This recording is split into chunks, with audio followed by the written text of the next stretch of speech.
この世界には偶然では説明できない奇跡のような出来事が確かに存在します。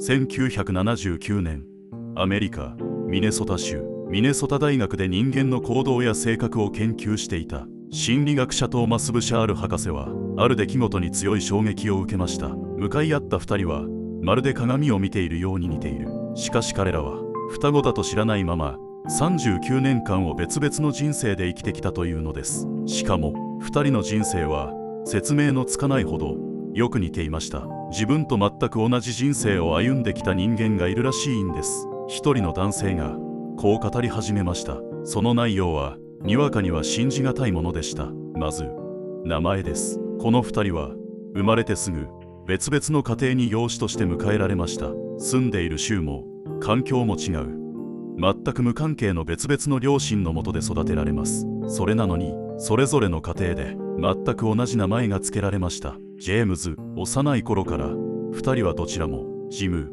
と呼ばれていたのです。もちろん誰も相手の存在を知らないまま、そして名前だけではありませんでした。2人は若い頃から人を守る仕事を志し、どちらも安全や秩序に関わる職に就いた経験があったのです。1人は地域の安全を守るセキュリティガード、もう1人は法執行の現場で人々の安全に関わる副保安官、デピュティシェリフとして働いていました。やがて2人とも別の仕事に就きますが、人を守るという人生の方向性、その生き方そのものが驚くほど似ていたのです。さらに偶然はまだ続きます。最初に結婚した女性の名前、2人ともリンダ、そして離婚、その後再婚した相手の名前までも2人ともベキだったのです。そして息子につけた名前、1人はジェームズ・アラン、もう1人はジェームズ・アレン。スペルがわずかに違うだけ。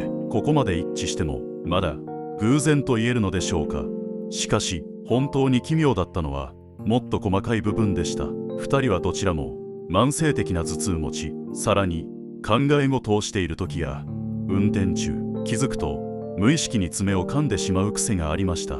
ふとした瞬間に指先を口元へ運んでしまう、その何気ない仕草までよく似ていたのです。日曜日の過ごし方も驚くほど似ていました。家でゆっくりテレビを見て過ごす時間、そしてガレージで木材を削り黙々と木工に没頭することが好きだったのです。生活のリズム、一人の時間の使い方、その過ごし方まで全く同じ。そして極めつけはそれぞれが飼っていた犬の名前、偶然にもどちらもトイだったのです。人生の大きな出来事ではありませんけれど、こうした日常の細部までここまで一致することがあるのでしょうか。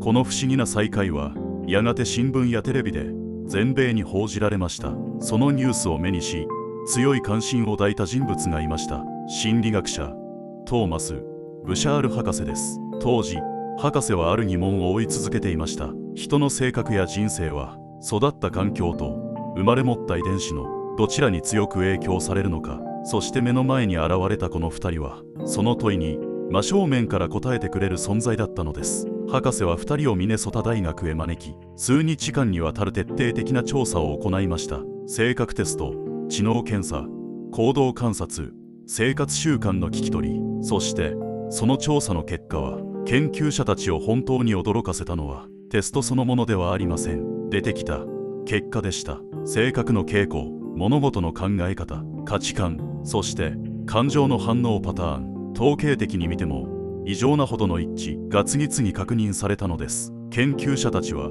思わず顔を見合わせ言葉を失いました。これは実在の研究記録として正式に残されているケースです。この事例は後にミネソタ双子研究を象徴するケースとして世界中の心理学、行動遺伝学の研究書や教材で頻繁に紹介されることになります。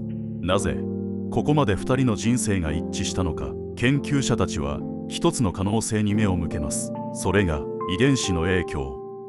好きな女性のタイプ、選ぶ職業、休日の過ごし方、物事の感じ方。ミネソタ双子研究では性格の約半分は遺伝子の影響を受けていることが示されています。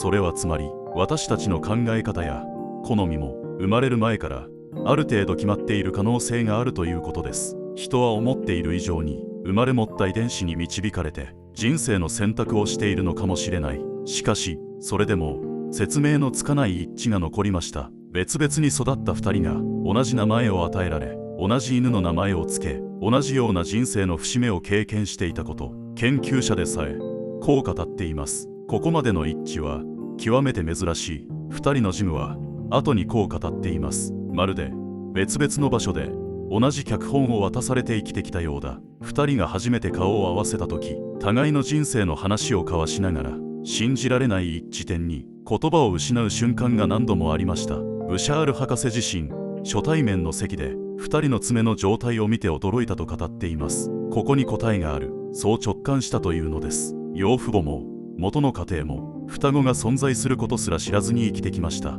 それぞれの家族や友人たちは再会後の2人の奇妙な一致に驚きと感嘆を隠せなかったことでしょう。環境が違っても、出会う人が違っても、歩く道が違っても、人は気づかないうちに同じ選択を繰り返してしまうことがあるのかもしれません。